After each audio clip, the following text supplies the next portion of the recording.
Alam mo ba na 31,000 o higit pa ang pwede mong kitain o maipon sa mochi? O, ayan na yung recipe natin ha. Pero, lalagyan natin to ng twist. Hindi ko sure kung nagawa nyo ng palaman to or pang-coating kasi hindi naman to ginagawang pang-coating talaga sa mochi. Mm-mm. So, ayan. Simulan na natin. Pero bago yan, comment ka sa baba kung taga-saan ka. Mali mo, ikaw na yung susunod natin na mabigyan ng libreng electric hand mixer. So, ayan, naglagay tayo dyan ng giniling na malagkit at giniling na bigas. Hindi ko lang alam ha kung iba naglalagay ng giniling na bigas sa mochi ha. Pero ako kasi mixture ko to. So, gusto ko meron yan. Tas tubig. Oo. Kasi itong gagawin natin na mochi, na mixture ay plain lang talaga. Kung gusto nyo lagyan ng iba pang pampalasa, kung gusto nyo asukal, kung gusto nyo asin, pwede naman. Oo, tapos diretso na natin siya i-steam. Kung mapapansin nyo, yung ating Moroccan mangkok, ayan, sinalang natin siya sa steamer, tapos ayan, di ba diretso, kahit naluto na yung mochi natin, hindi pa rin siya nababasa. Kaya lang sold out ngayon eh. Available yan, na-order yan mismo sa atin, dun sa page natin, sa main page, sa Foodie Bar. O kaya pwede rin dito, PM ka lang dito sa Chef Eden. Yung measuring spoon natin, yung pinang scoop ko, ayan, isang scoop lang bawat serving kasi paplat mo lang siya. So, available yan sa atin. Yung palaman naman na nilagay natin dito, optional lang, pwede kang gumamit ibang flavor, pero syempre kung gusto mo itry yung recipe ko, ayan, makapuno ang gamitin mo. Ayan, hindi ko na niluto yung makapuno ha. Syempre, ang ginamit ko dito, yung mga garapon-garapon lang na nabibili online o kaya sa palengke.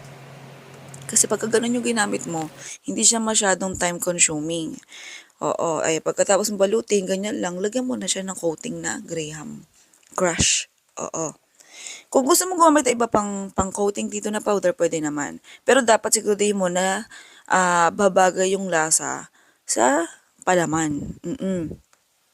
Actually, ang ginagamit talagang pang-coating sa original na mochi, pangkaraniwan talaga yung authentic, yung mga ano lang, yung giniling na malagkit.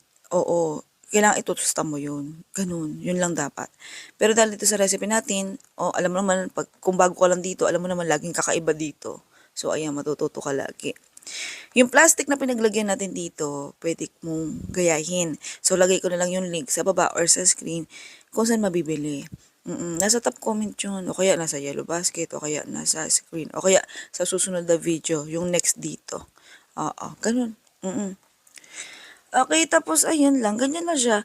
Magandang gamitin tong plastic na to na pantinda sa mga pang dessert nyo or sa candy or kahit ano pa kasi mabilis siyang i-seal, hindi mo na kailangan ng sealer. At saka malaki na rin yung size ng plastic na to. So, ipakita ko lang sa inyo kung gaano kaganda at ka-chewy.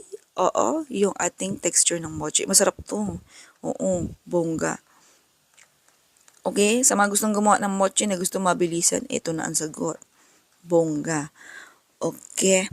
Tapos, after ng lantakan time, after nito, nasa dulo ng video yung listahan ng recipe at saka costing. Medyo mahaba yung costing ko lagi. So, sana unawain nyo, ayan, bigyan nyo ng time na intindihin, i-compute kung bakit pwede kang kumita ng 31,000 sa recipe na to. Siyempre, in 1 year yon. Oo.